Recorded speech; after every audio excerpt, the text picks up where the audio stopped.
Sahabat setia Gowori yang dikasihi Tuhan, Shalom. Hari ini adalah Jumat 7 November 2025. Hari ini kembali kita akan bersama-sama merenungkan firman Tuhan yang diambil dari Injil Yohanes 16 ayat 1 sampai dengan 8. Kita siapkan hati kita. Haleluya, haleluya, haleluya. Sempurnakanlah kasih Allah dalam hati orang yang mendengarkan sabda Kristus.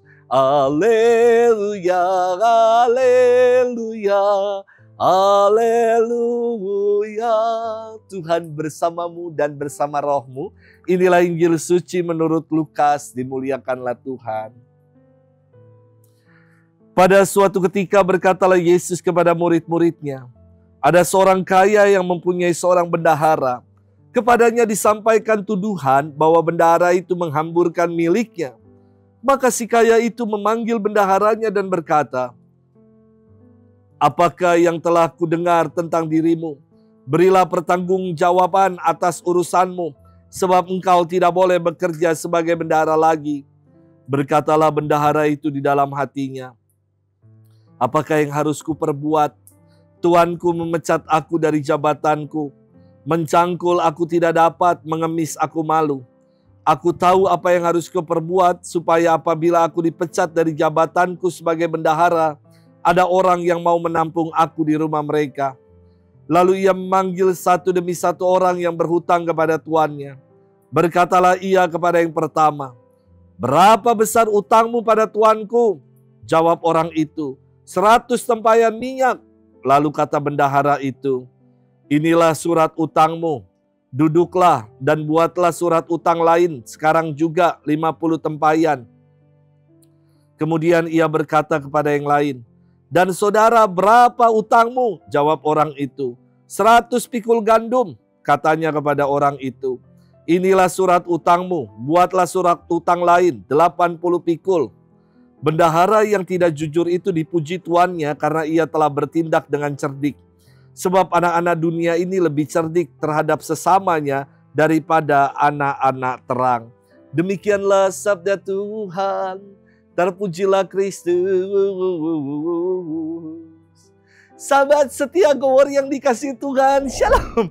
Dalam kesempatan retret para imam beberapa waktu yang lalu, saya bermenung akan makna the power of mind. Kekuatan pikiran, akal budi atau logika. Karena kerap dalam hidup ini kita dibutakan oleh yang namanya rasa perasaan. Yang membuat akal budi kita, logika kita menjadi lumpuh. Maka ada nyanyian yang mengatakan, cinta ini kadang-kadang gak ada logika. Kadang-kadang ya, emosi atau perasaan kita ketika lagi sedih membuat logika kita mati dan lumpuh. Sedih, gak move on, sedih. Akhirnya kita malah memutuskan untuk mengakhiri hidup. Ini kan logikanya udah gak jalan. Atau ketika kita lagi dilanda emosi, kemarahan, temperamen, emosi. Dan logika kita gak bekerja. Akhirnya kita luapkan kemarahan kita dan berujung pada penyesalan. Maka penting keseimbangan antara mind, the power of mind, dengan feelings kita, dengan rasa dan hati kita. Sahabat setia Gowori yang dikasihi Tuhan, bendahara yang tidak jujur ini dipuji oleh Yesus. Namun yang dipuji bukan ketidakjujurannya. Yang dipuji adalah kecerdikannya. Setiap ketidakjujuran pasti akan berbuntut pada kebohongan-kebohongan yang lain. Dan bendahara ini yang tidak jujur dipuji karena dia cerdik, karena logikanya. Bendahara ini tidak hanya mengedepankan perasaan rasanya saja. Yang mungkin ia kecewa kepada tuannya.